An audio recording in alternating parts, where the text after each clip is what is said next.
able to get a piece of all of their equipment as we'll check out the board breakdown. Mick Fanning with Darren Hanley Surfboards has the duck nuts. This one 6'3", 18 3/4, 2 1/4.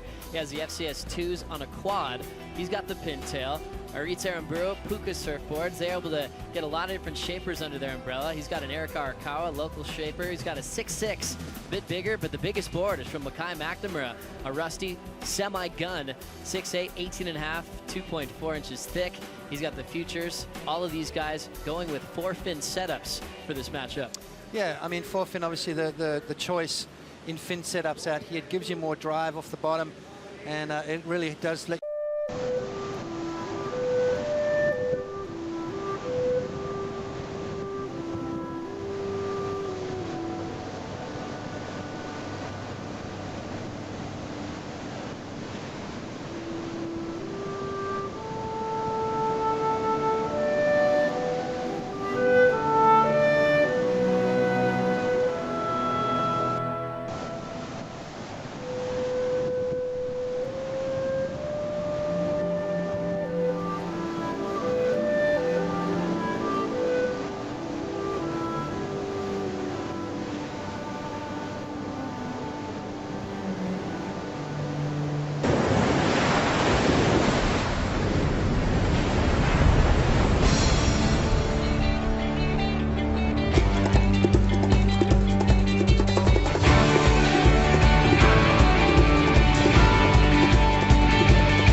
We were going out in the ocean since our mom first brought us in when we were babies. And then as soon as we could like really walk, we were going down there by ourselves and playing in the ocean, playing in the shore break. And then as we got bigger, we played in bigger and bigger shore break, and it was just fun, like just something we did every day. And we weren't even thinking about like training ourselves for like surfing bigger, heavier drops. It was just, that's what we had fun doing.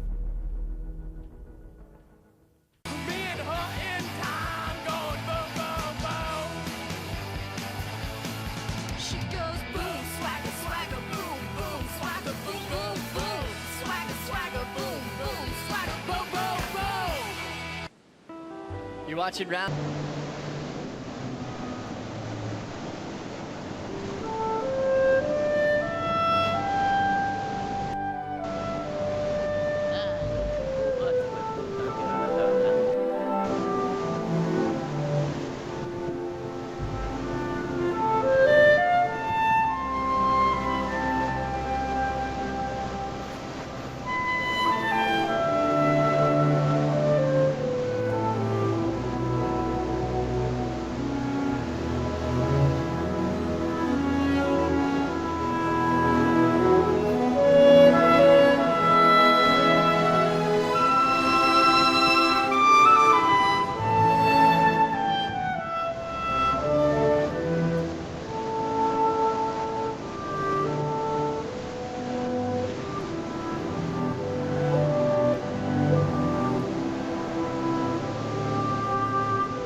world titles. Not many guys have done that. Well, it's interesting to see him grow over the years. I know Ronnie and Strider have been following his domination very closely ever since '07 when he opened up. I think the signature move you remember from that first world title might have been that class of body torque off the top, that rail work that Mick left on tour. What do you think, Ron?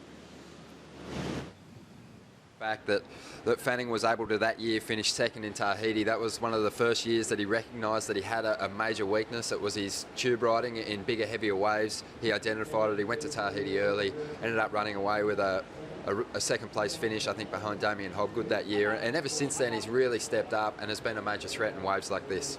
I mean, you saw it in Tahiti. He was going nuts out there. He caught a wave after his heat when he lost out in Tahiti. That was possibly one of the biggest waves ridden that day. Amazing surfing from him. And now he's stepped up his game out here. He's been out here every single morning getting after it. He's so tuned in. He wants it that bad. And he's just been on fire out here.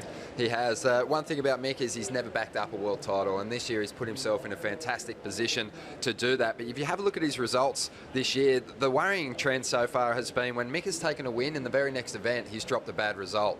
Personally, I don't see him doing that here at Pipe. I think he's probably going to mow through a few heats in this draw, just the way he's been surfing and just his whole vibe coming into this contest. He's really relaxed and he looks to be ready to go to war. Well, I think, you know, basically you saw that trend, but like you said, he has been let in the door. You know, he's tasted that little bit of blood.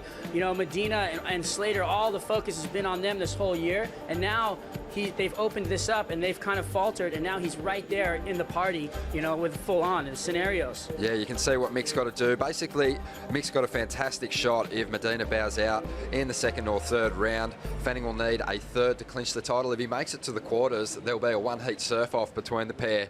That could be unbelievable. And of course, that's before we start talking about Kelly Slater. Obviously, Kelly needs to win the contest, but yeah, it's going to be very interesting. Is that Mick Fanning showing incredible form in this heat already has put together a pretty decent lead, Joe, a 7.33 and a 4.83. As Strider mentioned, just looks so hungry in this lineup. Well, it looks very comfortable as well. Thanks, Ron. Thanks, Strider. Amazing to look at those scenarios unfold. But one thing that